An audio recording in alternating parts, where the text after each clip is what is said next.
iPhone 5 in 2025, can it still work?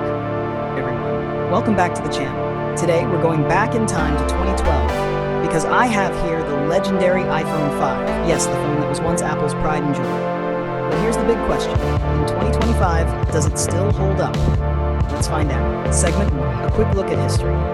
The iPhone 5 was released in September 2012, making it over 12 years old now. It was the first iPhone with a 4-inch Retina display, a slim aluminum body, and the new Lightning connector that replaced the old 30-pin dock.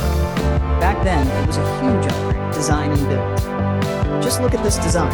It's so slim and lightweight compared to modern phones. No giant screens, no multiple cameras, just a clean, simple, and classy design. Honestly, it still feels premium in the hand, even after all these years. Performance test in 2025. Now let's see how it performs today.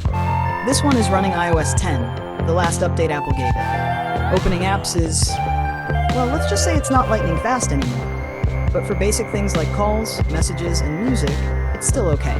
Forget heavy apps though. Social media and games are almost impossible now. Segment 4, camera check. The iPhone 5 came with an 8-megapixel rear camera. In 2012, this was amazing.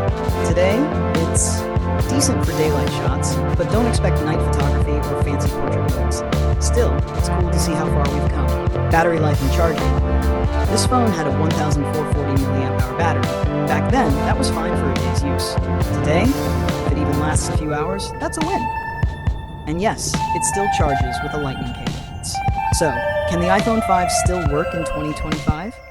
For basic calling and texting, yes. For modern apps and heavy use, definitely not. But as a piece of tech history, it's a legend. If you still have one, keep it safe. It's a classic. So thanks for watching. If you enjoyed this trip down memory lane, hit that like button, subscribe for more tech nostalgia, and let me know in the comments. What was your first iPhone? See you